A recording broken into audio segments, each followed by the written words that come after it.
Hey everybody. Factory farming is a nightmare for both animals and the environment. It treats living beings like products, packed in overcrowded cages and pens, subject to cruelty and neglect.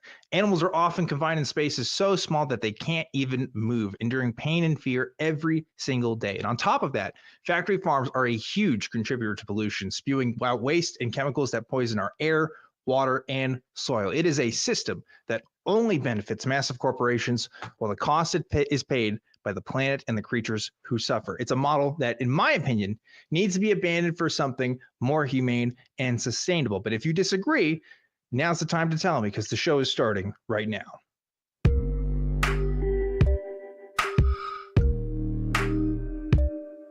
Hello, everybody, and welcome back to another episode of Truth Wanted. I am your host, Objectively Dan, and this is the live call-in show that happens every single week, Fridays at 7 p.m. Central Time. This is a show where we talk to people about what they believe and why, and if you'd like to call us, you can definitely do that. The number is 512-991-9242, or you can call through your computer at tiny.cc/calltw. Truth Wanted is a product of the atheist community of Austin, a 501c3 nonprofit organization dedicated to the promotion of atheism, critical thinking, secular humanism, and the separation of religion and government. And every single week, I always try to have a special guest with me. This week is no different. It is Thom from the organization FarmKind.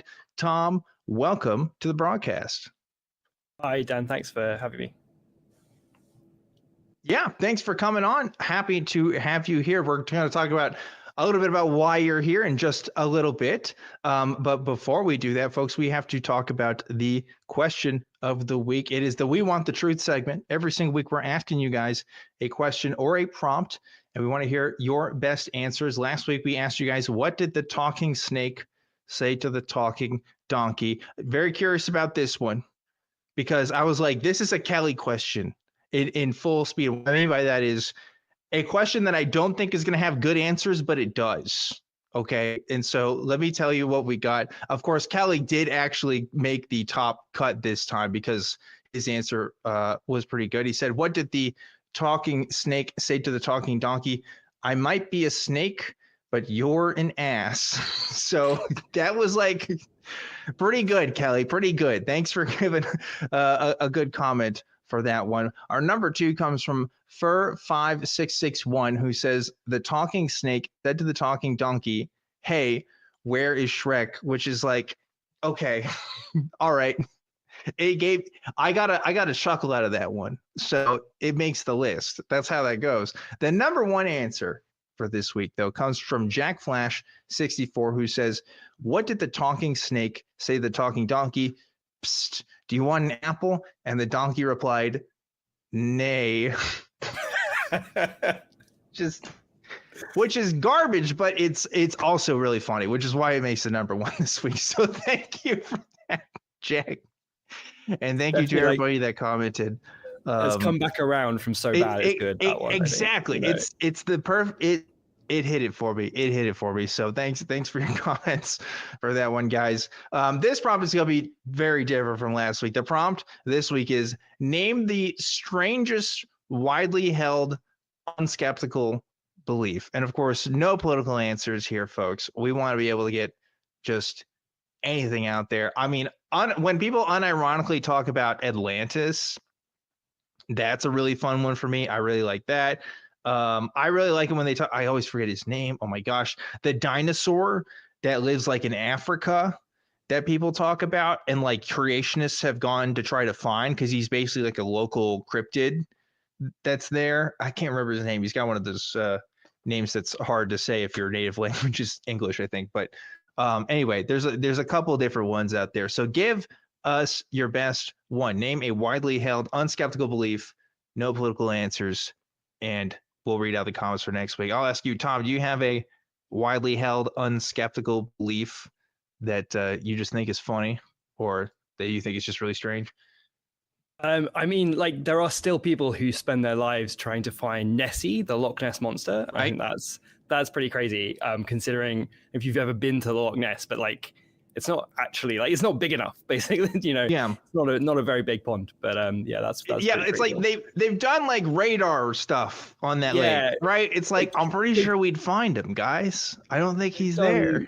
They've done way too much given the like Yeah. on its face unlikeliness of this thing, but still people. You want to know something crazy about that? I think if I'm not mistaken, like one of the earliest sightings of Nessie was like a Catholic saint.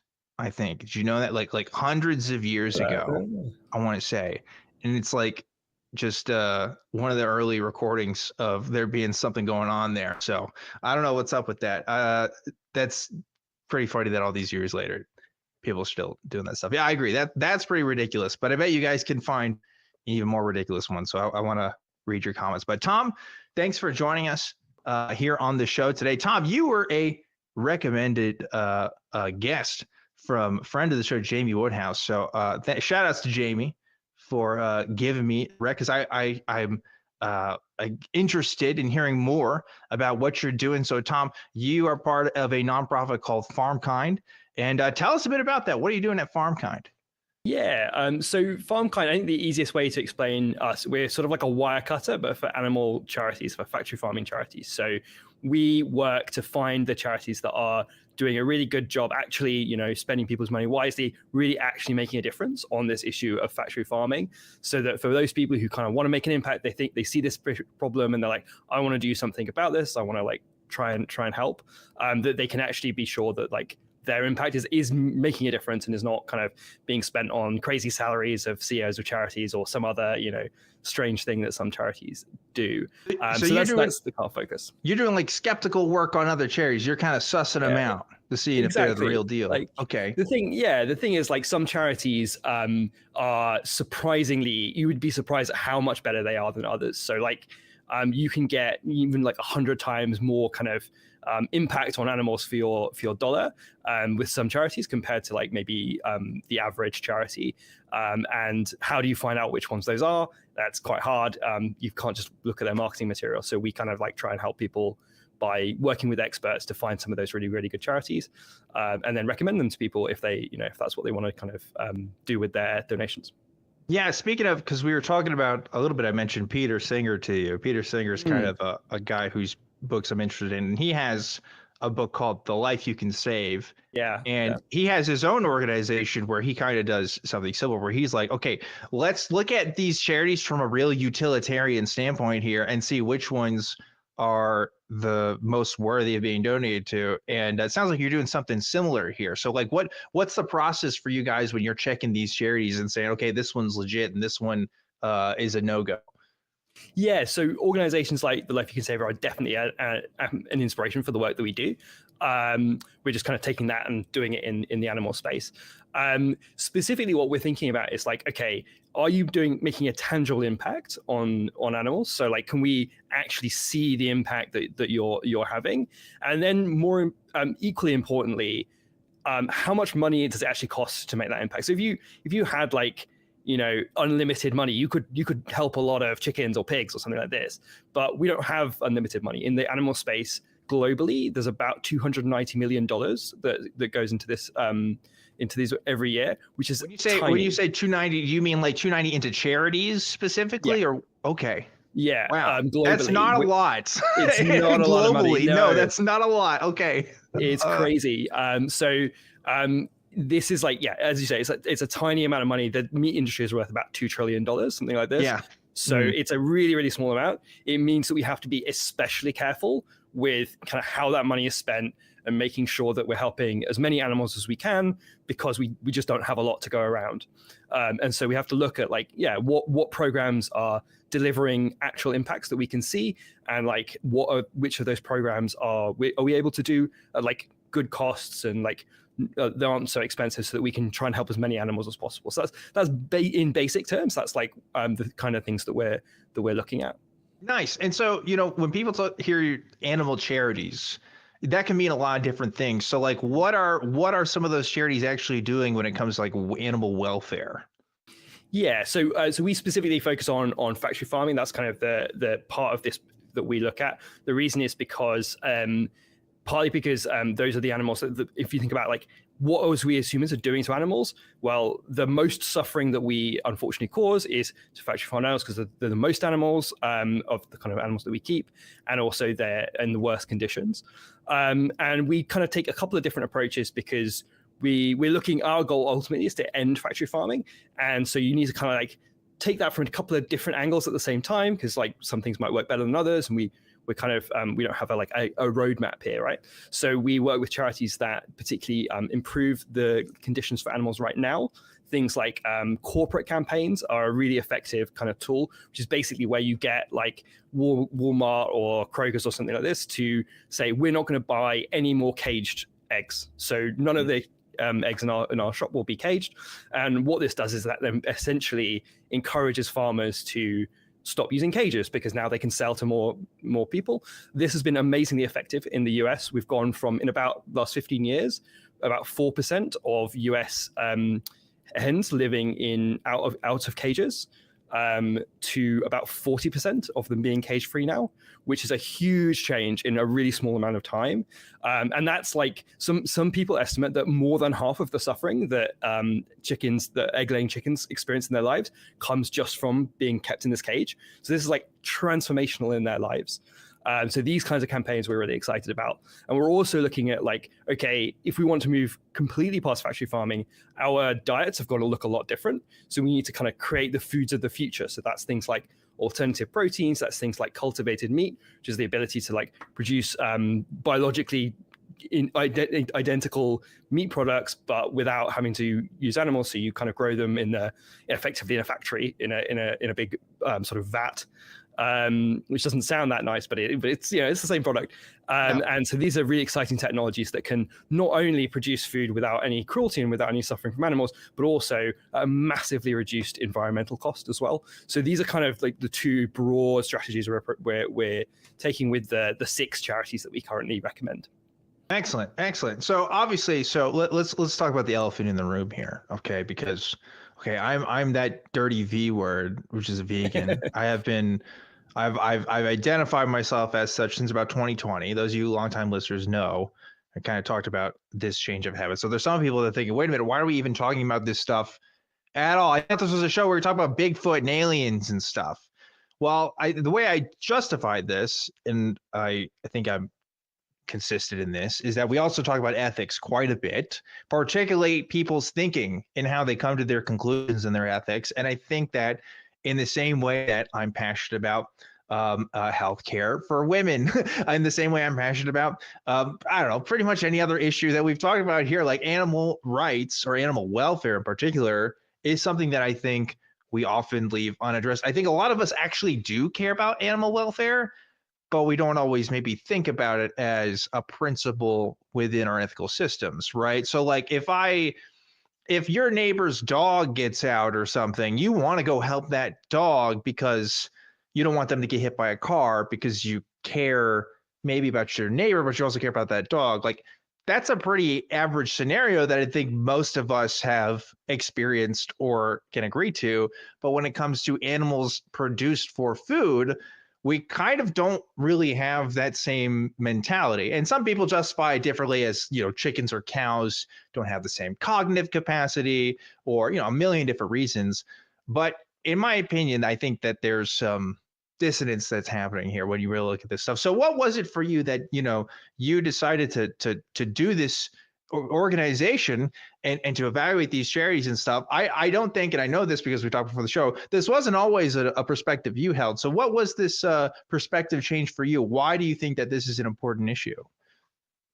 Yeah, so I think you're absolutely right. It's fundamentally it's a question of ethics, and it's a question of being, I think, morally consistent with what we believe. So my kind of initial position was, I was like everyone else, I grew up eating meat, and like I had no conception that I would kind of like ever really consider this like on the top of my kind of moral priorities. And I remember specifically my partner we were on a train, and there was like one of these like go in the UK, they kind of do these like go vegan kind of advertising campaigns every kind of January, and we saw one of those and we were talking about it, and I felt I was getting like really defensive really fast about this thing, and I had to kind of I was thinking, oh well, it's the only way to solve this is really government regulation, and like it's not up to me. I can't do anything to like impact on on factory farming. So really, this isn't anything to do with me at all. And she sort of like challenged me. She was like, well, like, yeah, kind of government regulation is important, but you're not going to make that happen, are you? Like, what are you, you're still contributing to this issue, but you're not part of this solution. And I kind of thought about that afterwards, and I was like, yeah, I think that's, she's got a point, right? Like, yes, like we need these big systemic changes, but ultimately, I can only think about my own actions and how I'm contributing to this issue or how I'm helping to end it. And so for me, that was like a big, that was a big turning point, and that sort of got me thinking, okay, I want to be morally consistent. I care about being a good person, and so I need to kind of think about how I'm contributing to this issue or how I can help to fix this issue. Yeah, I'll talk for a second so you can fix. I don't know if your light just went out. Yeah, we'll fix that. Yeah. Okay, yeah. But in line of that thinking, I mentioned earlier about women's health, right? So I'm pro-choice. We've talked about that position. When I say, hey, I think people should go donate to pro-choice causes, other pro-choice people seem to agree with me. Yeah, that's a good thing to do. But when it comes to following through with animal welfare, particularly in vegan principles, but even just animal welfare charities and stuff in general, there's a pushback of, well, are you really going to make a difference? Is anything going to actually change? Like, I don't really experience that as much as I do. You do a little bit with some other political causes, but for some reason, I think the animal rights stuff, I think that kind of throws people off. I don't know if that's consistent with your experience too, Tom, but I seem to get that. And now I think that's a barrier for some people. And I'm not talking about just, let's be clear what we're talking about here too. I'm not even talking about making everyday lifestyle choices yet. We're just talking about giving to charities for animal welfare as an example, because anybody can give charities to anywhere, right? It's an interesting line of thought where it's like, how come this isn't worth it, but this other stuff is? And maybe there's some sort of implicit understanding that the way of the world is the way it is because it's the way it is, and therefore it's inherently just in some way, that it can't be changed because that's just the order of the nature of things. I don't know. There's a lot to think about there, but maybe your thoughts would be nice. Yeah, I think this question of whether we can make a difference. When we talk to people, this is like one of the big things for people. The big stumbling block when it comes to engaging in this issue is, this is just such a big thing. It's kind of is there anything I can do? I think people feel really futile, and I think that's really, actually, when you think about it, it's kind of an illusion. So factory farming has not really been around for very long. Right? It's actually the result of deliberate government policy, in particular, to think about, okay, can we make farming scale up? Can we make it more industrialized? Particularly in the sort of 70s, there was a real drive to scaling up farming. And so if we can deliberately bring this about, we can also actually, it is within our power to think about alternatives. And if we think about then things like the environmental challenges that we face, the challenge of feeding an increasing global population, actually factory farming is inherently inefficient. And so we are going to need to find alternatives to this method. It's not simply the case of, it would be nice. We actually do need to move past this issue and find a better way to produce food that isn't going to destroy the planet and can feed us more efficiently, and also treat animals in a better way at the same time. So I think we need to remember that we're not powerless in this issue, that actually it's an entirely humanly brought about problem, and we can come up with solutions. There are solutions to this. I think ultimately that's quite a hopeful message as well. I think so too. And now that, first of all, obviously it's easier for me to follow through with some of those principles now because I have more practice in it, and I have more of access to resources because I know what's out there and stuff, right? I think at the beginning though, it's incredibly intimidating because people see it as this whole other thing that you have to do. But like, again, the perspective I have is just, well, this is an ethic that you probably already have. You just haven't really formalized it yet, or you haven't really just made it more consistent. And like, I don't, in the same way that I know that, smoking may be banned for me, most people are going to stop. Most people, in my opinion, most people who do smoke wish they don't smoke as much right? Just anecdotally, I don't know if that's true actually statistically. I'm going to assume that's true. At least there's a lot of them, right? Who know it's bad. Like they want to stop it and they recognize that could be a good thing, but obviously it's going to be hard once you start that. And that's kind of what it is for the animal products too. I think like when we have that kind of consumption and do end up supporting these factory farms, how do you get away from that? I think it's a difficult barrier, but even I like to that you've emphasized this idea that like, look, you don't even have to start yet. Like just donating to charities is actually a vegan act in and of itself, if you want to call it that, right? And of course, veganism is more than just the diet, right? It can be the clothes that you buy. It can be the transportation that you use. It can be a lot of things. And actually, not all vegans even agree on what's vegan or not. That's a whole other discussion. But as long as you're working towards a principle of equitable welfare for animals, you are kind of following through with that. I don't know. There's not really a question there. It's more of a follow through in your thoughts, I think. Yeah, I think that's absolutely right. I think we can often think when people think veganism, they think this is a diet. It's about like, you know, and I think that particularly comes from some people, you know, talk about this purely as like, oh, it'll make you so healthy, you know, it will cure all your diseases. Yeah, we should talk about that in a second too. Yeah. Will be so much better. And if we think about it as an ethical choice and a decision to take the lives of all sentient beings seriously, rather than only humans, then I think suddenly the amount of options that we have for how that can show up in our lives massively increase. So that can be, you know, there's a ballot measure in my state where that's pro animal, for example. I can vote for that, or I can donate, or I can, you know, like you say, like make different choices with my food or with my clothes. There's so many different ways in which we can show that we care and want to an impact on this issue of factory farming. And it doesn't have to just be thought of as like, oh, if I agree that factory farming is bad, now I can't eat any of my favorite foods ever again. Sure. Like there's a whole range of different things that we can engage with this issue on, I think. Yeah, and the framing is always the restriction. You've now restricted your life in such a way, which I'm not going to say isn't true, right? That certainly in very literal terms is the case. But there is another side to that too, because I didn't actually realize all the kinds of options that were there. And you know how it's like when you put constraints on yourself, creativity comes into solving solutions. That's been the experience for me too, at least in the last few years that I've done it. Like I didn't know about the plant-based foods at my grocery store and things like that. I was the guy that was like, oh, food deserts and stuff, right? I don't have to worry about this. You know, that's somebody else's problem. But then I realized, oh, there are actually options here. I didn't want to do it.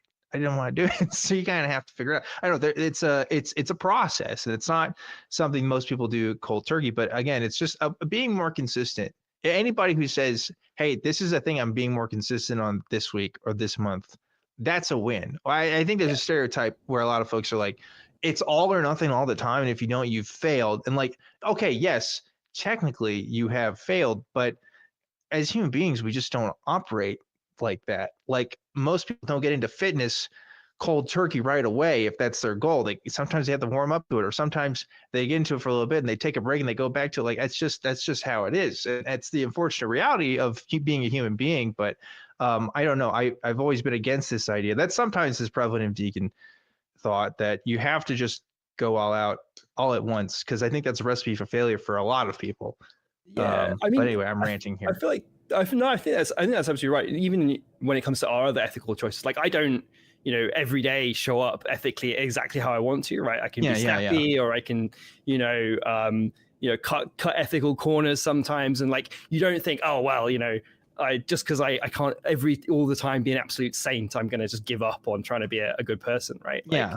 So why would we treat this as like this kind of all or nothing thing as well? I think we can acknowledge that actually it is hard for people. It can be difficult, but that it's something we can work on and work on ourselves to be better and find kind of something that, like you say, just try and be more consistent with how we think we should be, and with our kind of ethical views, and actualize those in our lives. Yeah. And you mentioned something too that we should probably talk about, which is just like there is a different, like, we're kind of talking more about veganism now. Maybe we should talk more about factory farming in a second. But now I'm kind of on this. My brain's kind of thinking about this now. It's more like, you know, there are influencers and people in the space that talk about veganism as sort of a fad thing.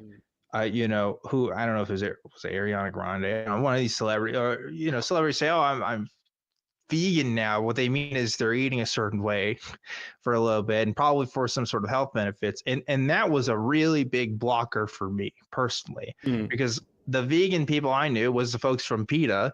Turns out PETA actually one of the biggest influencers in changing animal laws in the history of ever, by the way.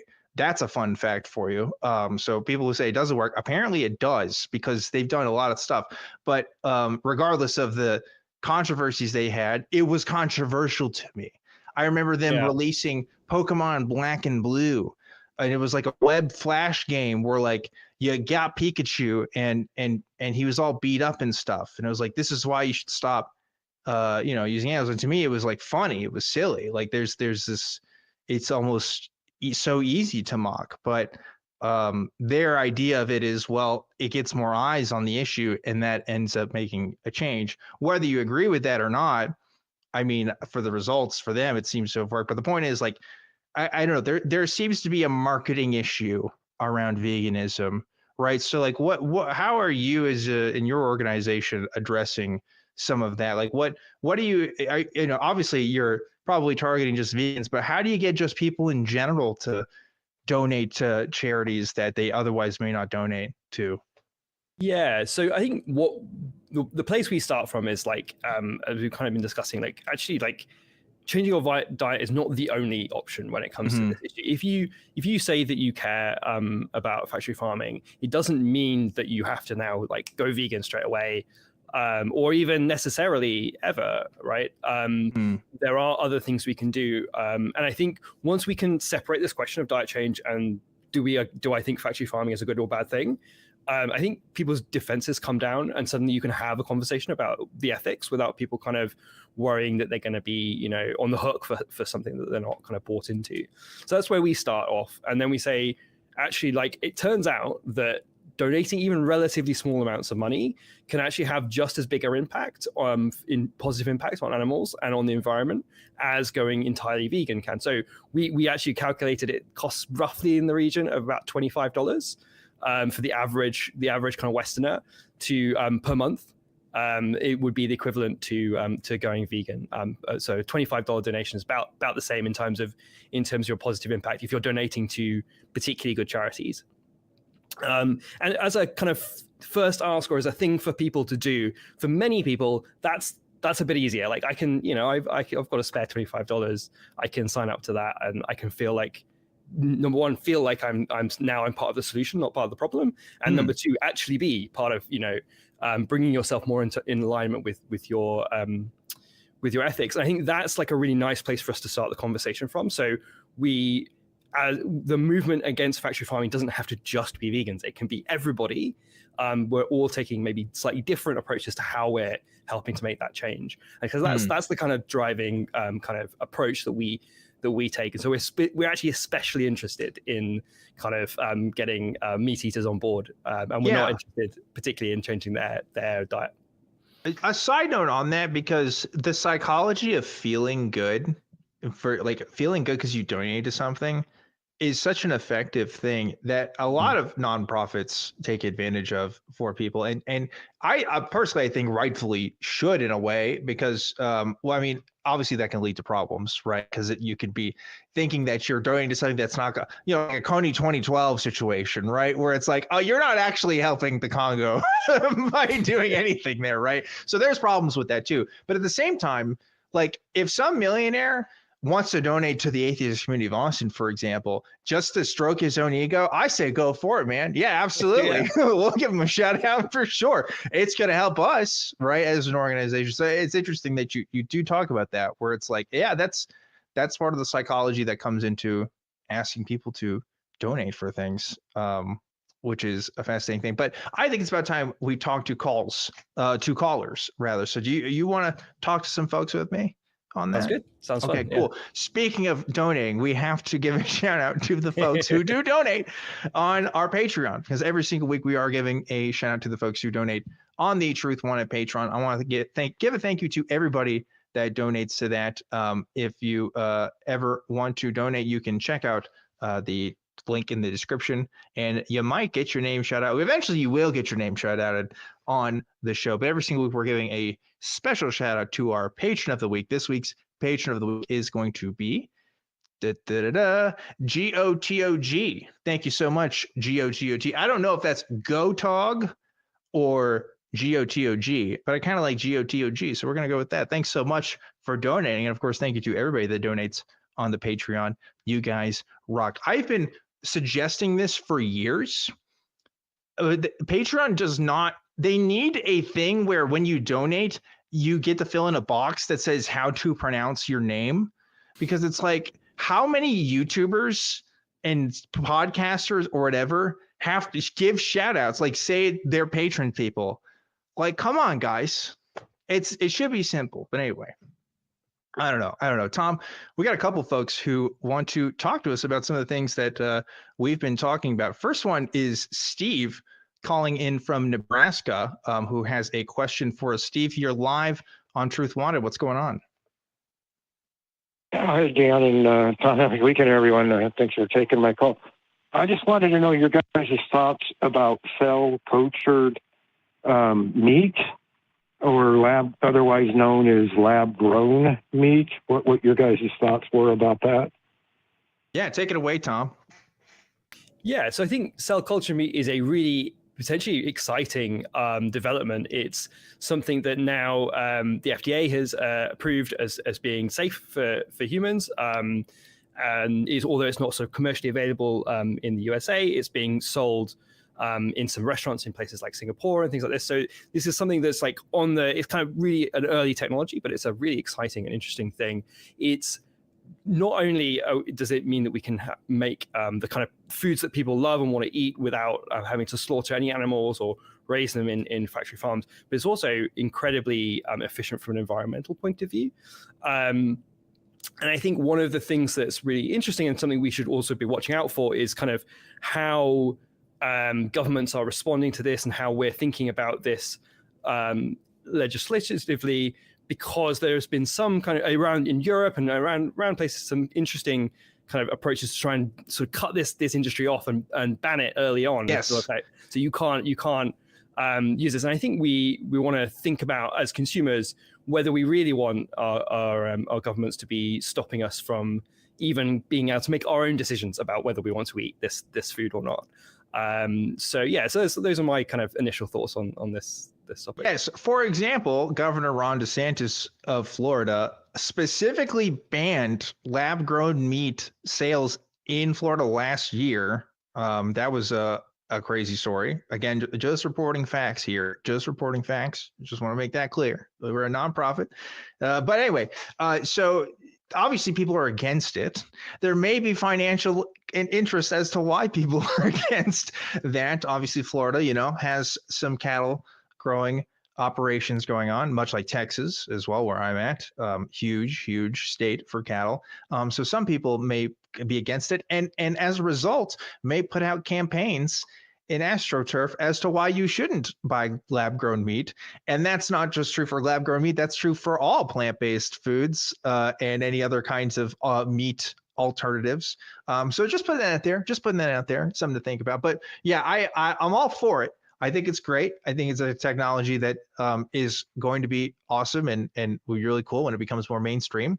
The only thing I have with it is that I know a lot of people who are like, oh man, I really consider all these ideas and I can't wait when the lab-grown meat comes out so I can try it and go with it. And it's like, hey man, I don't know if you tried vegan cheese lately. It's a lot better than it was like 10 years ago. So like, there's already been a lot of improvements in plant-based alternatives to meat products and stuff. So I say anybody who's interested, try some of the stuff that's already there and see what you feel about that. But can't live in a perfect world, because eventually when lab-grown meat comes out, there'll be some people that'll say, oh, well, I'm concerned about this or I'm concerned about that, and then it's a moving of the goalposts kind of thing, But I don't know.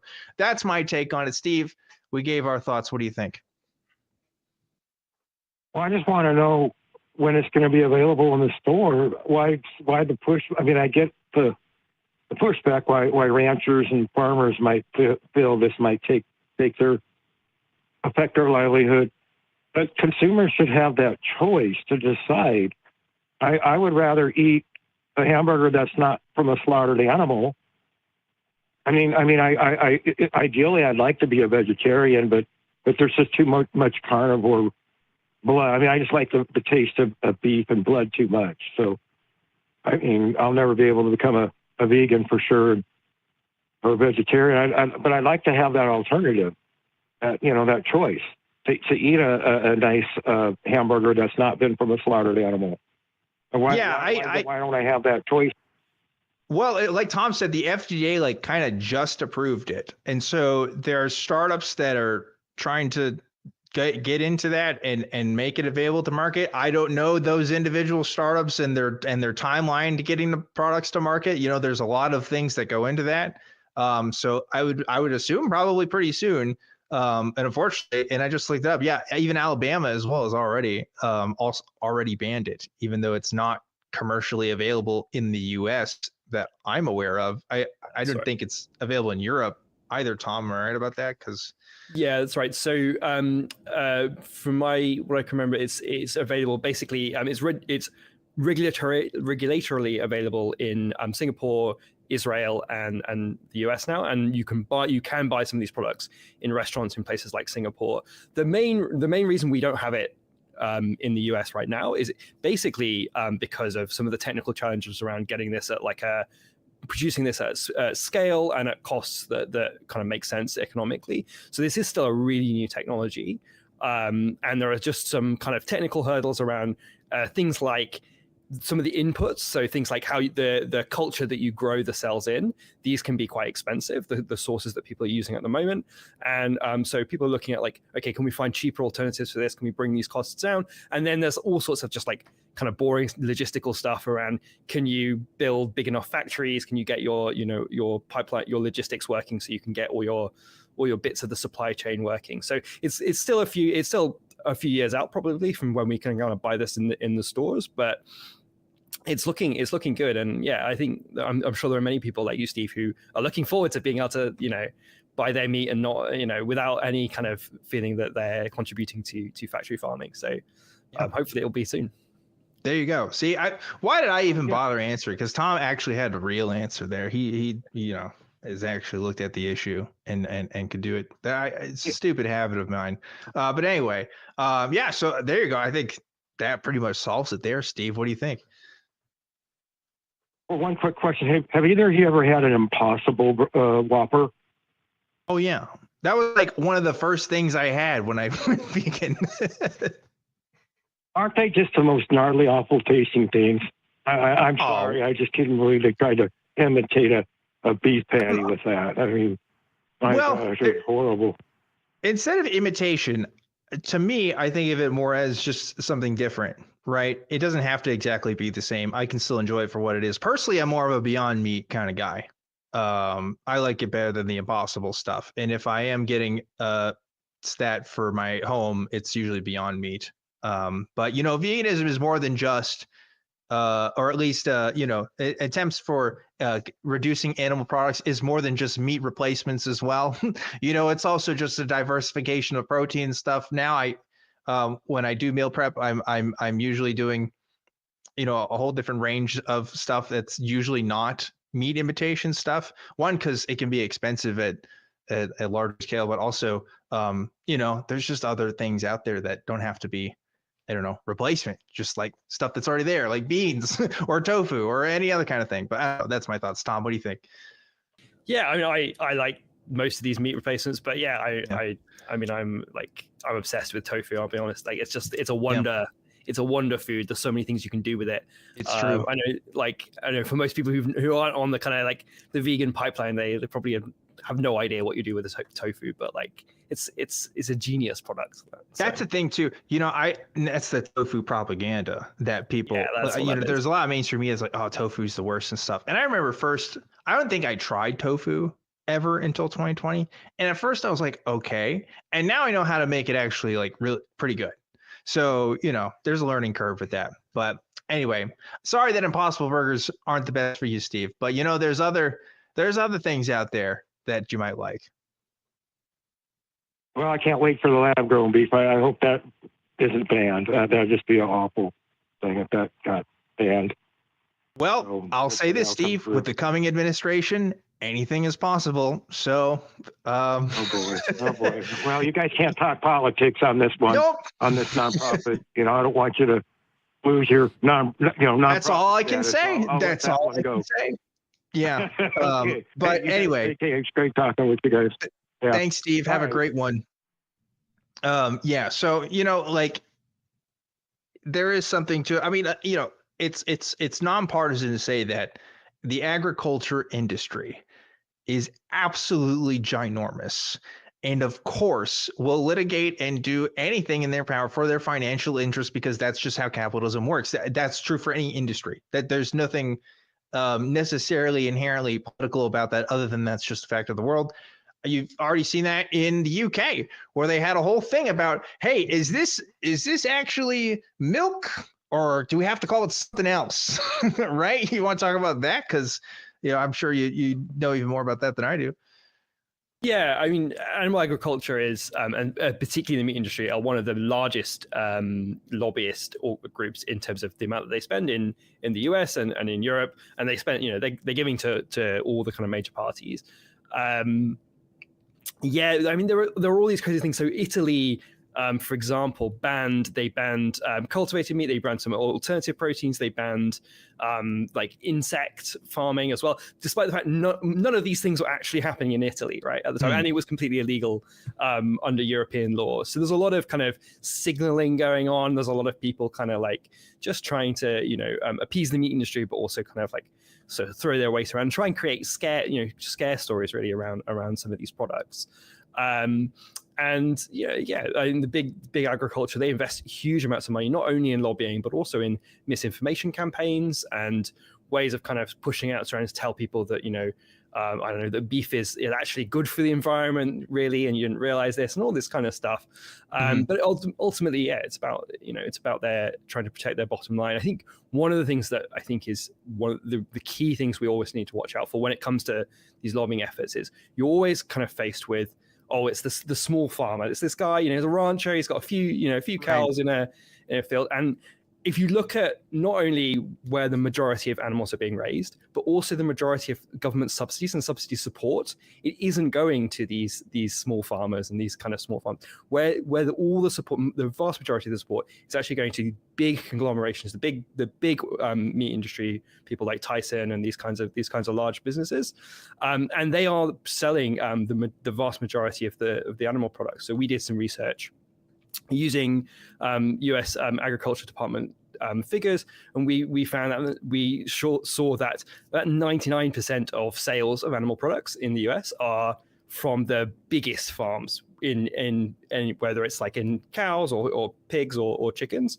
And you have massive numbers of small farmers. They're actually producing a tiny amount of products and being increasingly squeezed out of the industry by these large firms. So I think when we're thinking about kind of these issues and the government in kind of engagement, we need to remember this is like this is big business, you know, and it's not. We're not talking about small farms. We're talking about highly sophisticated businesses that are doing absolutely everything they can to protect their own business interests. Right. And that's not, like you said, it's not a political point. It's just about how they interact with. That's another sort of, I would call that awakening point for myself, because I grew up in Texas. I'm from Waco, Texas. You go 10 minutes down from the house where I live, you'll start seeing cattle farms, you know, and I'm used to that sort of smaller farms that aren't a part of these larger systems. So I had it in my mind that, hey, that's where it all comes from, but it's actually not the majority. It's not the majority at all. It's not even close. It does come from these larger farms where they have these gag laws in a lot of places too, where you can't even talk about what happens in these places. And all the footage that we have comes from these incognito vegan documentaries, you know, about what's going on in these places. What I was referring to earlier, I had to look up the details there, but yeah, and just last year, the UK banned the use of the word milk being used for Oatly and other plant-based milk products. They cannot use the word milk when they're talking about basically like, like silk milk, when you get like almond milk or anything else, which is really interesting because like I'm pretty sure peanut butter isn't butter, but we're kind of just cool with that. So I don't know why we can't do the same with milk, but okay. So yeah, a lot of efforts into that industry. Absolutely agree with you there, Tom. Let's take another caller if you want to. But before we do that, I actually have a few announcements I need to get to. And one of them is about an upcoming event that we are going to play a video for and tell you guys about, in the video. So check this out. Calling all free thinkers. We are excited to announce that the ACA is launching its first ever fundraising campaign, Amplify ACA, in partnership with Amplify Austin. This is your chance to expand our impact by making your voices heard and supporting the shows that you love. We invite you to join us on March 5th starting at 6 p.m. We're going to be doing a 24-hour fundraising event and camp out live at the Free Thought Library in Austin, Texas. We've got a great show in the works, a whole variety hour with our hosts doing different things, not just taking calls like you're used to, but we're going to have the fun facts and playing some games and lots of different activities. So be sure to join us from that. Again, it's going to be really exciting, and we're looking forward to having as many people involved as we possibly can. Donating is easy on amplifyatx.org. Just search the word atheist and click the donate button. Follow us on our socials for more information. And this is important. We want to be able to amplify the voices of reason and compassion worldwide. So we ask you, please, donate on Amplify Austin Day to make a real difference. Yes, you heard that right. For the first time, 24-hour live stream. I don't know when they're going to put me in, by the way. I hope I get a good spot. I was talking to Johnny Angel. I ran into Johnny Angel the other day at the gym. We go to the same gym. And I was like, they better put us at the daytime. I ain't going on in at 3 a.m. Okay, that's for one of those Brits or something that work with us, because poor Tom, he's like getting close to 1 a.m. for him right now. So maybe for the folks that do work with us in Europe, they can get those times. But yeah, mark your calendars for March 5th and look forward to our 24-hour kickoff party stream for Amplify the ACA. And just so you're aware, we are accepting super chats, of course. So we will read those live on the air if you donate to us now, as long as they're YouTube appropriate, of course. So that's another way to donate if you want to have fun with this. I also had to point out that we, of course, are still having our merch. It's at tiny.cc/merchaca. If you want to check out Truth Wanted, hoodie, t-shirts, things like that. If Valentine's Day is coming up and your loved one would want some Truth Wanted merch. I know I would. Who wouldn't, right? So check that out if you want to help out. And last but not least, I need to thank the wonderful, amazing crew that help make this show happen every single week. If we can, let's go to that crew cam and say thanks to the folks who are really making a difference. And there's AJ, not looking at the camera, probably doing there they go. Okay, they see. They know what's up. All right, thanks for everybody for helping out. Our crew is great. Super, super cool folks. With that being said, Tom, let's get back to the show. Oh, before though, we got a super chat. Miranda Rensberger gave $10 and said, the really funny thing is plant-based milks were used in medieval times during periods when the church, oh my God, it's on the screen. And then I never, because they don't have the chat open on the side, I never get to it. Dang it, crew, you gotta help me out here if you could put that back on the screen. That'd be great. There we go. Okay. The really funny thing is plant-based milks were used in medieval times during the periods when the church required fasting from animal products, Fridays, Lent, etc. They're not a new thing. I actually didn't know that. Did you know that, Tom? I had never heard that before. That's fascinating. Yeah, that's really I hope we didn't just spread misinformation on the air. I'm going to assume Miranda Rensberger is telling the truth. Thank you, Miranda, for donating. But that's pretty cool. I actually didn't know that at all. But anyway, we do have some more people that want to talk to us, so let's get to it. We have Dee, who is calling to us from Iowa. Dee, you are live on Truth Wanted. What's going on? Hi, Dan. Hi, Tom. Nice to meet you. Nice to meet you. So I've been doing some studying on basic basic human attitudes towards, the earth and, inspired by, all the climate change and everything. But there's an inherent cruelty to corporate farming. And I don't think that modern corporations have this in mind when they're setting up their models, but I think that our basic human cruelty goes back to Genesis, chapter 1, verses 26 and 28, where God tells Adam to subdue and exercise dominion over the earth. I do my studying in King James because that is the preferred version of most fundamentalist sects. And the words dominion and subdue indicate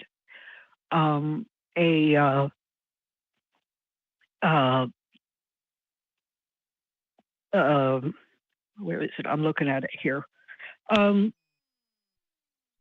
Trampling down, conquering, subjugating, violating. Yeah, definitely. Our entire attitude. That verse is not the only one in the Bible as well. There's also a verse in Acts where Peter is having a dream, basically, about all these different animals, and they're talking about. It's I think it's like a vision, actually. I don't know if it's a dream. I can't remember. But he's saying like, looking at all these animals, and there's this controversy at the time about what was clean and what was not clean to eat. Okay, that's a huge thing with in Jewish history. But for the Christians, we don't have that issue. We're actually, as Christians, I say we're Christians, if you notice, in comparison to Judaism and Islam, don't have these hangups with meat, right? And it's because of this verse in Acts where Peter's like, actually all food, all of the meat is clean to eat, so don't worry about it. So that one line right there, right? And also what you're talking about in Genesis probably just completely changed the course of human history, right? When Christians go back and think about, oh, what do I think about animals? Well, what does the Bible tell me about animals, right? And how many animal lives have changed because of that idea. It's really interesting when you look at the text like that. Yeah, that was part of my study too. That the idea that now everything is open to be exploited, and the more specialized we get as a society, we're not jacks of all trades anymore. So we get our meat and our produce very neatly packaged, and the vast majority of people have no idea, what that animal has gone through to provide you with your July 4th cookout or whatever. Yeah. I certainly didn't. There's probably, and there's still a lot of probably ignorance that I have, like pet food. I don't even think most people know where that stuff's coming from. I couldn't tell you the exact process. Maybe Tom could. Yeah, I think that's part of it too. We've psychologically distanced ourselves from our food, and so that makes it easier for us to accept the cruelty that comes from the food that we eat because we don't see it happen. It's the same kind of thing when we buy shoes from another country and the shoes were made in a shop that paid its employees 5 cents an hour, and some of them were probably under 18, right? It's like we don't see that happening. If we saw it in front of us and they're like, okay, well, they took it off the treadmill and here you go, you can buy it. Like nobody would do that, but we're able to mask that with layers of marketing, as Tom was mentioning earlier, and a global economy that allows us to partake in that. So there's a lot of complications there. I don't know if you had anything to add on that point, Tom. I mean, I think that's right. I think that the thing is, I guess one of the good things though is that we can actually educate ourselves about these things now, and like it is trivially easy to find on YouTube and things like this. footage that have been done often by kind of people with hidden cameras and things that show you what it's like in these places. And so at the very least, we can kind of I mean, I wouldn't recommend spending too much time because it can be really traumatic, some of this stuff. But I think it is, if you're unsure, if you don't know where your food is coming from, like, you can actually educate yourselves on these things, and then you can take a choice about whether you're okay with that, how you want to respond to that for yourself. Yeah, for sure. I grew up in a small farming community. It was very much individual family farms were the cornerstone of the economy, and the family farmer, the generational farmer, are the true stewards of this earth. And we need to start listening to them more and supporting them more, because they really do have a true wisdom about the earth. And I just wanted to put that out there for some people to think about. That's an interesting perspective, Dee. I'm not sure if I 100% agree with that. What do you think, Tom? Yeah, I mean, I'm not sure. I don't think I would quite go that far. But one of the things I think we hopefully we can agree on is that actually, like, whether you think that we should stop farming animals altogether, or whether you think that we should kind of that small time farming is okay. The kind of corporatized factory farming that we have is a threat to both of those kinds of lifestyles. So I think there's there's a kind of naturalism fallacy around kind of some of these small time farming kind of approaches, and things like regenerative farming are kind of held up as these like great approaches that can be good for the climate and good for animals at the same time. And the science just doesn't seem to really support some of these claims. But I think we can at least all agree that that this kind of industrialized farming is bad for in both contexts. Look at Tom, meeting people in the middle here. I just threw him a curveball. I was like, no, I disagree. And Tom was like, well, here we go. Here's how we can meet that. That was a great answer. Great answer for that. I agree. I think there's when you work with the earth with your hands, you're going to know more about it than the average person. But also, if you are a farmer and you are making a living off of it, there can be a profit incentive, and that's hard to eliminate. I certainly think that there are farmers that do, I'm going to say, care about the animals that they have, but their level of care may be different from what I think caring is, right? What they might think is okay or right or acceptable may not be what I think is right or acceptable. And I think that's what makes it hard for a vegan to agree with the idea that we should let there are some kinds of farming that are okay. There has to be, a very specific set of circumstances, for me personally, at least, to go that far. Like if I had a neighbor that had a chicken, and chickens will just, they'll lay eggs, right? I don't really care about eating those eggs, for example. That would be acceptable for me, actually, because that's just going to be a natural byproduct. Unfortunately, we've evolved chickens to the degree where they lay the amount that they do. So I don't have a problem with that. The problem is, of course, anytime I go to the store, I go to HEB, that's not going to be the case. It's going to be eggs that are from God knows what kind of circumstances. So I don't know. Any rant on the side, D, that you probably didn't expect, but as my honest answer, I guess, to that point. But anyway, that's me talking. What do you think? I do appreciate the honesty of your answer. It sounds like you were more exposed to the industrial farming than the family farming. Am I right in concluding that? And so, maybe you grew up closer than I did to a lot of these kinds of animals, right? What I do know is that there's almost no farmers, when it comes to like cattle, for example, that are killing their cattle at the end of their life, at their natural born lives, and are eating them, right? Even the local farmers are still cutting those cattle's life at least by half, if not more, oftentimes, right? Same thing with chickens, right? For chickens that are produced, broiler chickens, excuse me, right? Not getting that. They're getting a few months at most, even on the quote unquote more ethical farms, right? So I think that's where I have the problem, because even on the local level, they're still engaging in practices that are harming the animal just for human gain. You know, it's not benefiting the animal. Hang on a second. Oh, okay, take your time. Not like we got a live show going on or anything. And I get that. Yeah. Okay. Yeah. No, I had to shut off my Google. I got you, Dee. I got you. I'm just messing around. Go ahead.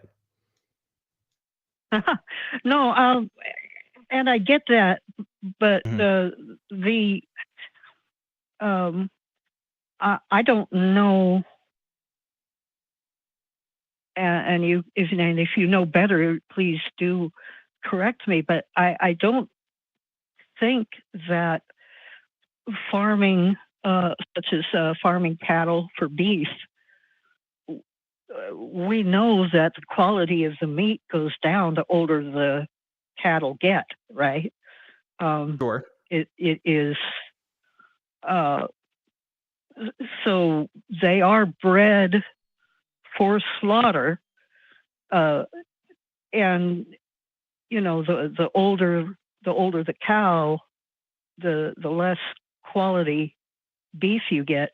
And at the end of the day, it is a business, okay? And some communities' entire economy is based on those businesses. And I don't know that there's really any way to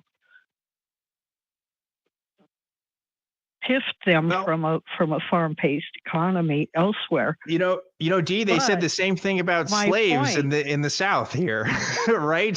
How many towns were based on the economy of slave labor, right? I mean, here's my thing with that, right? I know that cows are bred to slaughter. That's the problem. I don't want them to be bred to slaughter, right? Like, if I can live my whole life without eating cows, then why kill the cows in the first place, right? I think that's where we get to. And I understand, and I know, and I think someone who raises. I'll let you get to your point, Dee. I just want to finish my thing here. I understand that as someone who raises cattle for a living, right? They can't exactly just transition to like plant farming, for example, and that's going to be like a 1-to-1. I know that it doesn't work like that. I know it's more complicated than that. So there's issues there that I'm not going to be able to solve. Maybe Tom can solve it. I can't solve it. But I do know that at some point something has got to give, right? If something is wrong, we can't just let it keep happening. If an economy is based on child labor, for example, which often happened in the United States and other places too, right? Then that's a systemic change that has to happen. We can't just say, oh, well, this is just the way it is. I just don't think that line of reasoning works. But go ahead, Dee. Oh wow, where to go with this? I do hope that I don't start getting a bunch of vegan hate in the messaging, because I would be really disappointed if that happens. I'm not arguing a meat-eating diet versus a vegan diet. I make certain choices in my diet based on sustainability and a humanitarian view. I think that we can be meat eaters without being cruel. But I really have to object to the equivalency of slavery to farming. Why? We're talking about human beings versus animals.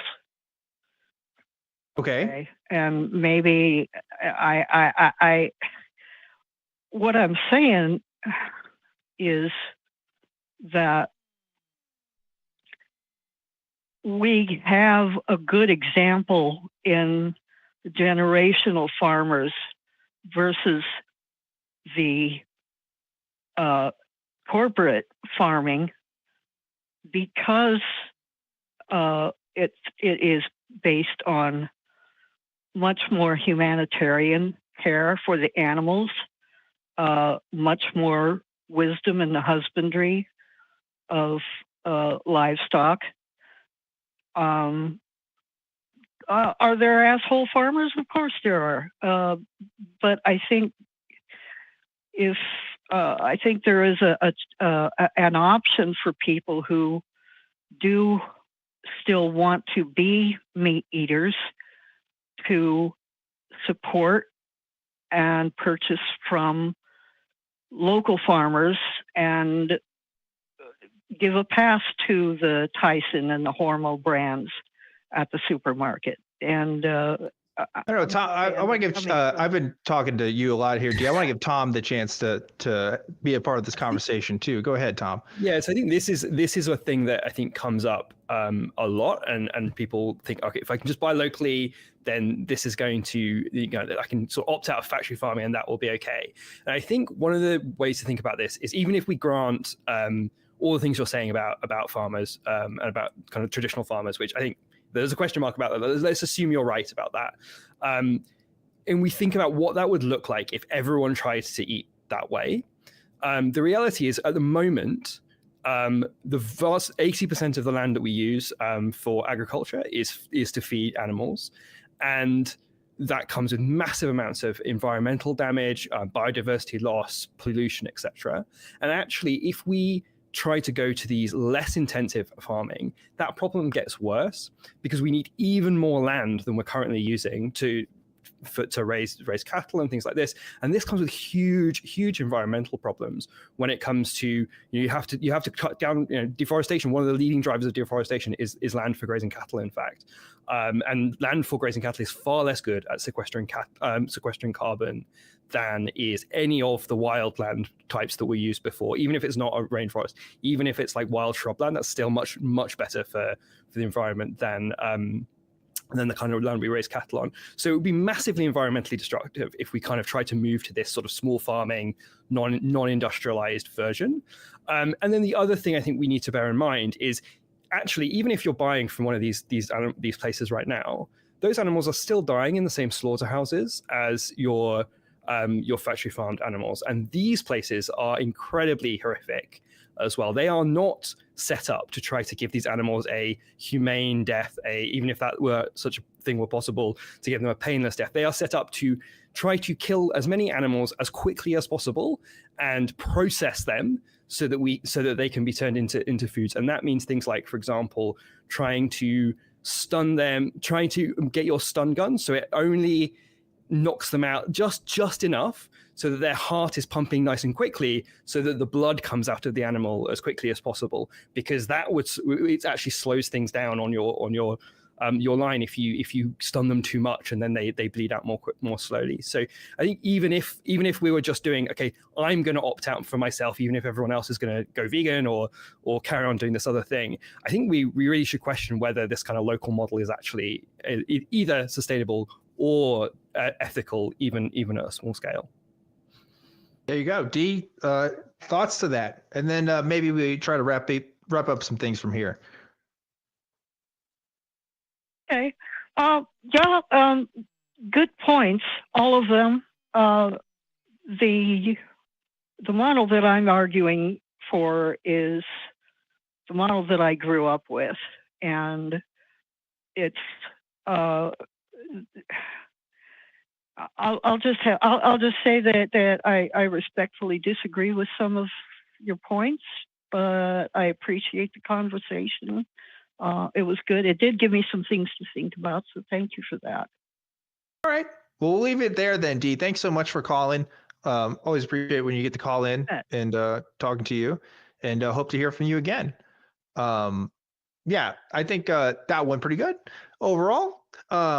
I will say, I think you brought up something that was also really critical about this idea, because we talked about this before, the idea of the small farm versus the bigger farm, and that the end product does not come from the small farm. The end product comes from those larger slaughterhouses. When the local farms that are close to me, they are growing the cows, but they're not killing the cows. They are sending those cows to other places to be processed. They're not cutting them up and getting the cuts and shipping it out. They don't have the infrastructure for that, right? That they're there to get them grown.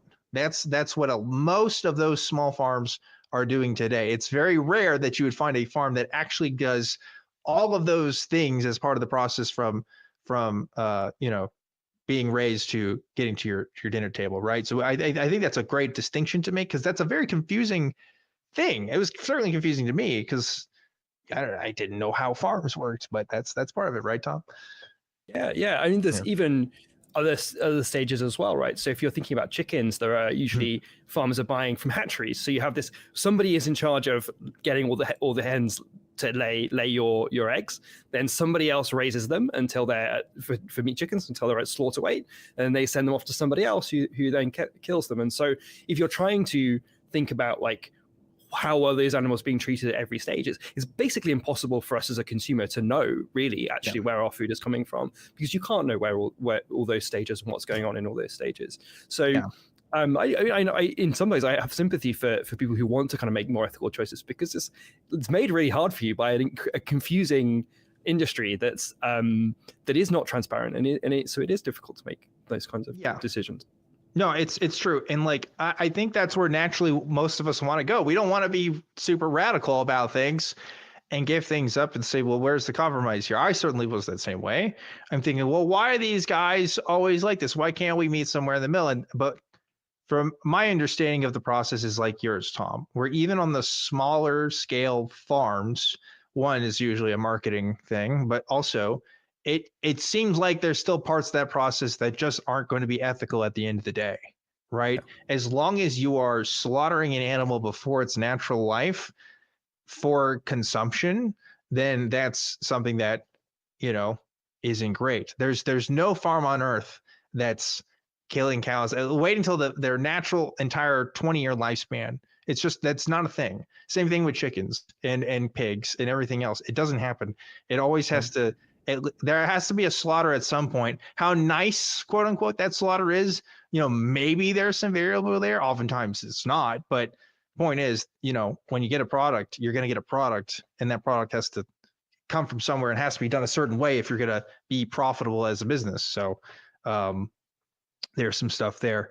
But to Dee's point too, sorry, and then I'll put an end to this. We were talking about this, another book that I like as well before the show, which was from Dr. Melanie Joy, who has a book called, and I had to Google it because the title is always, it's so hard to, hold on, wait, how do you say her book title every single time?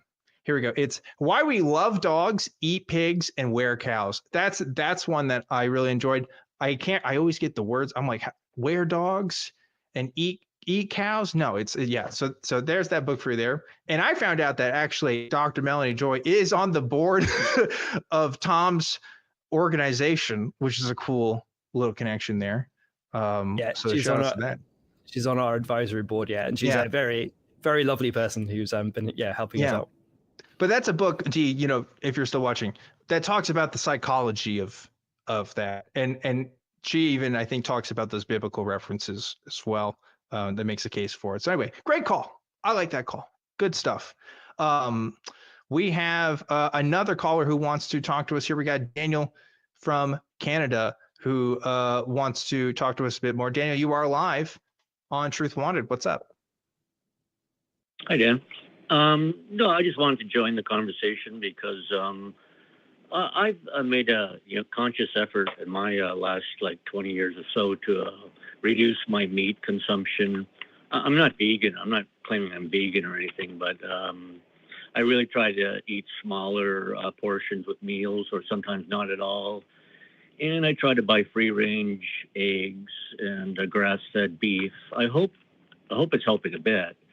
I'd like to see factory farming ended. I don't go to fast food. I don't go to Burger King or McDonald's anymore. And I'd like to make an effort to eliminate factory farming if possible. Because Tom said he's looking for meat eaters and that. And I would definitely like to see an end to factory farming. There you go. I think a lot of people feel that way and aren't vegan, right? But yeah, Tom, speak to that, because what do you think about this idea that, like, I'm not vegan, but I want to do stuff. I think some of this stuff is wrong. Is Daniel doing it the right way? Yeah, I mean, I think every little thing is making some difference, right? So yeah, things like eating, particularly thinking about like free range, is certainly better than eating animals from that have been raised in cages. Like these are meaningful improvements. But I think again, I would just say that there are things outside of your diet that you can think about, and there are still really simple things to do that can make a really, really big difference. So I would say this from our organization, but donating is an incredibly powerful thing. We have a tool that like allows you to sort of calculate what your offset for animals would be on our website, which I think is like an interesting way to think about it. So like, okay, how much damage, how much impact on animals negatively is my diet having? How much would I need to donate to kind of make up for that? I think that can be a helpful way to kind of think about these things. But there are also other things like, getting involved politically with changes to improve animal welfare can be super powerful. Talking to your legislators about this. So I think I think we should think about this as more than just like diet changes. There's a whole range of different kind of actions that we can take to try to combat this.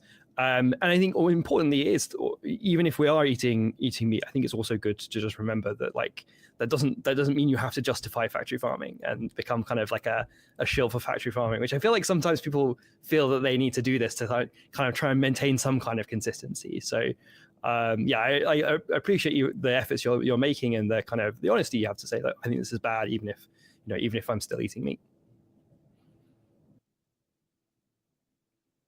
There you go, Daniel. Thoughts on that? Yeah. Well, I definitely like to look into his organization. I've never heard about it before. I looked at some videos on YouTube of Tom. And I'd like to definitely try to donate. I'm not, I'm on a pension. Right? I don't have a lot of money, but I'd like to make an effort there. And you remember, Dan, I called in a while back when you had this guy on who was an expert on horror movies and science fiction and that. And I talked about the movie, The Texas Chainsaw Massacre. Right. Yeah, I remember that. I just wondered if Tom's ever heard this theory about. Have you ever heard about this classic horror film, The Texas Chainsaw Massacre? I have heard of the movie, yeah. Yeah, well, some people consider it a secret animal rights film. Not that I'm not saying it's an animal rights film. It's not, but it's by accident an animal rights film because for 90 minutes, what these young people they end up in this crazy family in Texas who are slaughterhouse workers and that, and they kill, they're crazy cannibals, whatever, and experience these the horror, the experience they go through in the house is really what animals go through 24/7, 360 days a year. And in this movie, you get that experience for like 90 minutes, and like I said to the guy, to me, the movie was like a bunch of cows, chickens, and pigs got together and said, how can we convince humans? How can we let them see how horrible what we go through, what our daily lives are like in these slaughterhouses because you can't show the actual footage because it's so horrific. People can't stand it. But if you can tolerate this horror movie, you'll get a taste of what they go through. I'll tell you this, Daniel, this is a real story, and I won't say this person's name because they have hosted some shows, and I'm not going to call them out, but their reaction I thought was very interesting because they were complaining, and I didn't do this to them, but they saw something in their feed of somebody posting stuff from slaughterhouses, right? So this kind of footage that sometimes goes viral or whatever, and people see it, and they were angry at this. Because and I was wondering why were you angry at this? And they basically told me, well, because like they don't think that I know what goes into this stuff. Like, do you think that stuff's going to change my mind? Like, this stuff is terrible. I don't want to see this. Like, and it's like that's kind of the point, though, right? Like, it's of course, this is terrible. That's why you should know it's happening so that it doesn't happen. But like, it seems to have the opposite effect on people, where it's like, oh, this is gross. This is terrible. I don't want to think about it. So that's why I don't like it and I don't want to see it. So again, what's going to be the more effective marketing? I don't know. That's for people who study this stuff for a living. There seems to be different ways. At least for some people, it has worked. You look at some comments and they say, yeah, I looked at footage of this and that was it for me. But then there's folks like that who say, I can't look at this. This is terrible. I don't want to think about this. Why would you show this to me? So I don't know the answer there. Tom, any insight? Yeah, I think it's interesting. Yeah, I think totally. Documentaries seem to be, when I talk to people, a really impactful thing that people have found. I know that there's been some research on what does help people kind of do diet change and things. And what we found, what scientists have found, broadly speaking, is it seems like there's some cohort of people who are quite open to these messages, and you can kind of these things like showing them footage can nudge them toward making changes, and those changes seem to be like at least moderately long lasting. And then there's some other cohort on the other side who actually it has this opposite effect, and it further pushes them towards kind of saying, oh no, I've got to eat my burgers and things like this, and actually can make people increase their meat consumption as a sort of defense mechanism thing. But one of the kind of interesting pieces of this is that when we think about like social change more broadly, we know that you don't need a majority of people in order to make real big social change. There seems to be a tipping point where you see social change, even with sort of 20% of the population adopting a particular approach. We're way off that in terms of like vegans and vegetarians in the US or the UK, but it does seem possible that as this movement grows, as we sort of more people kind of come to learn about factory farming and accept this, we can reach this kind of like tipping point of a large minority that can really then start to like change the laws and the regulations and how we structure our society around issues like animal agriculture. See, again, why do I even answer anything? Because Tom's just going to have a better answer every time for pretty much every question that gets brought up. But anyway, a lot of good thoughts there. Dan, you had anything to add on that? Oh, I don't know. Yeah, I just, sometimes I see these footage of, I hope I'm not going off topic, but I've seen footage of like cows and elephants, like different parts of the world where people come out and they play music. Like someone comes out with a violin into a field, and all these cows came out and they're like curious and they seem to like the music. And I've seen it done in Africa where someone plays some instrument and all these elephants come out of the woods and they're all attracted to it. And it's so sweet. It's just like, when I see that, I just feel so bad, how we treat animals. Yeah. Sorry, I don't know. No, I think that's related.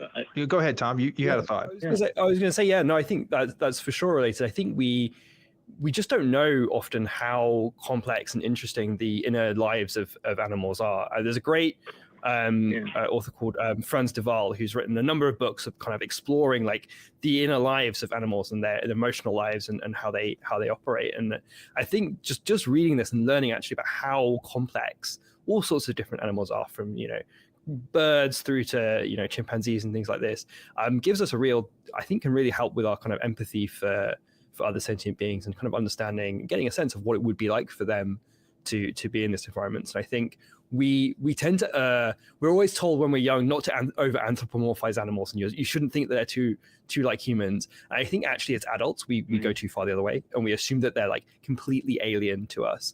And I think that we shouldn't assume that they're that different. Their biology is like fairly similar to ours.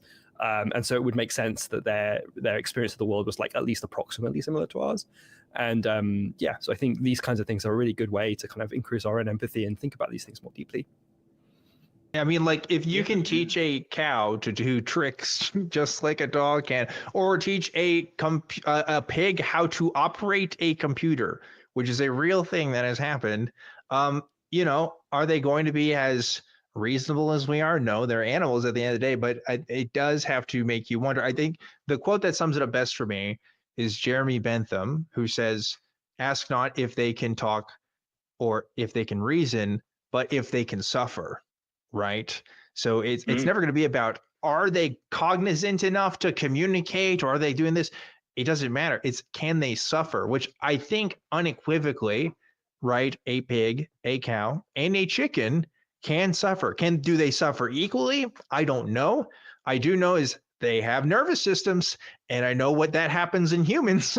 So there has to be probably something similar going on there, right? Whether they have the same number of neurons, no, but they do got a lot of them, and that does affect a body's processing. So I we see the signs there, but we also have an ability to block that out. It's the same ability that's caused us to do terrible things to other people. How much less so have we treated animals, right?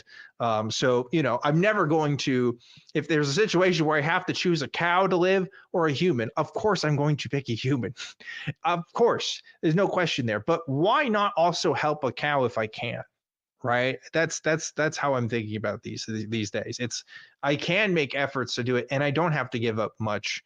And other people can too. And change only happens when more than one person does these things. I'm not a dictator, the world doesn't revolve around my particular interests. So the best I can do is at least talk about it and, I don't know, do what I can. But I don't know, good conversation so far. I've enjoyed this, Daniel. Any last thoughts before we let you go? Have you ever done the slow blink with your cat? Yes, absolutely.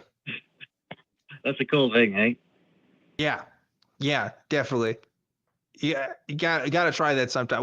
Whenever you slow blink, they usually do the same thing towards you. In case you guys don't know, that's the thing. So if you have a cat, go try that.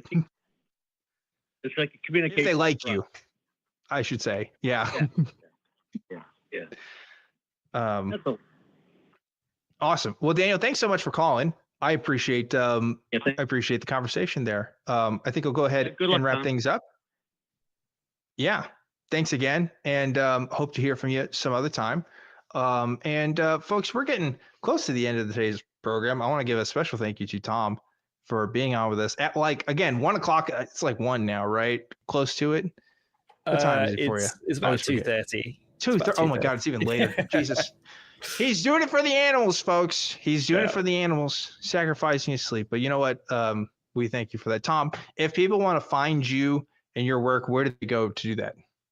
Yeah, so the best place to go is our website, which is farmkind.giving. You can see it on the screen just there. And we also have some social media as well. I'm not super active on social media because I kind of hate it, but we are on some of these places. But the main place, is probably our website to find out about the stuff we're doing, the charities that we recommend, and all the kind of information we have on factory farming. Perfect. Crew, I think there was a super chat as well. If you could, I don't think I read it. I saw it earlier. One more, if we could get that up before the end of the show, that would be great, because I want to give a shout out for all the folks who donated. It was 40 minutes ago, I think. So sorry about that. If the person who already tuned out and is mad that I didn't get it. Okay, here it goes. It's from So It Goes, who gave $10 and says, "Thanks so much for discussing such an important topic when so many atheists stay far away from the subject to avoid exposing their faulty reasoning. Well done." Thanks. Thank you. I talked about this with Tom before the show. I wish other atheists talked about it more. To me, it is as much as a political issue as it is for literally any other political issue I have. The problem is a lot of people who mostly agree with me on other political things tend to not agree with me on this, which I think is a shame. And I think is going to continue to change. I think I've already seen it change in the last 5 years, and I think is going to change. And Tom's shaking his head. I think you agree with that too. Yeah, for sure. I think it's crazy how it really feels like a big blind spot in a otherwise kind of especially I think on the left of politics, where we kind of draw all these kind of this big tent and then just exclude the animals in this kind of quite arbitrary way that's not super thought out about. But yeah, I think people, especially as the kind of climate issue parts of this issue kind of become more salient for people, that's a great road in for people. They start sort of hearing about the climate stuff, and then that kind of goes on to animal welfare and these things. So I think things are changing for sure, and I think people are becoming more considerate of these kinds of ethical questions. I sure hope so. But I agree. I do think we are seeing that change. So Tom, thanks so much for being on the show today. Folks at home, remember the prompt this week is name the strangest widely held unskeptical belief. Non-political answers only, please. And leave your comment and you might get read in next week's episode of Truth Wanted. Before we go tonight, I need to thank Kelly, who's been helping out as our backup host. Kelly, thanks so much. Rocking the rainbow tie today. You love to see it. Thanks for having me. Yep. I love how he says, well, MTP, I'm coming for you. Oh, shoot. Okay. All right. Kelly's starting beef in the chat right now. And he is, Kelly, I don't know if that's YouTube allowed. You showing weapons and threatening chatters? Well, okay. It's not sharp. Okay. But all right. Well, we'll have to take that up with the YouTube moderation team. I don't know how they feel about that. But regardless, thanks, Kelly, for being our backup. Again, of course, thanks for having me, too. Of course. And the crew, of course, for helping us out once again. Gotta give a shout out to the guys who really make it work. And with that, before we go, Tom, I like to ask my guests if they have any words of wisdom. You have any words of wisdom before we wrap up tonight's show? Just anything you're thinking about?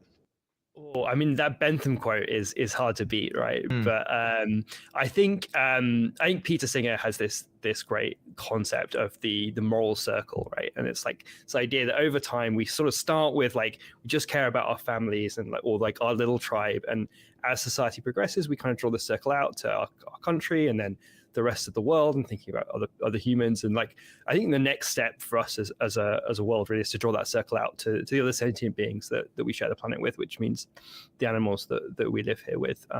And all that is just bringing more beings into this tent and into our care. Yeah, I like that. Good words of wisdom. Good things to reflect upon. I love today's show. This was fantastic. Folks, thanks so much for joining me on another episode of Truth Wanted. I've been your host, Objectively Dan. Remember to always keep on the truth, and I'll see you next time.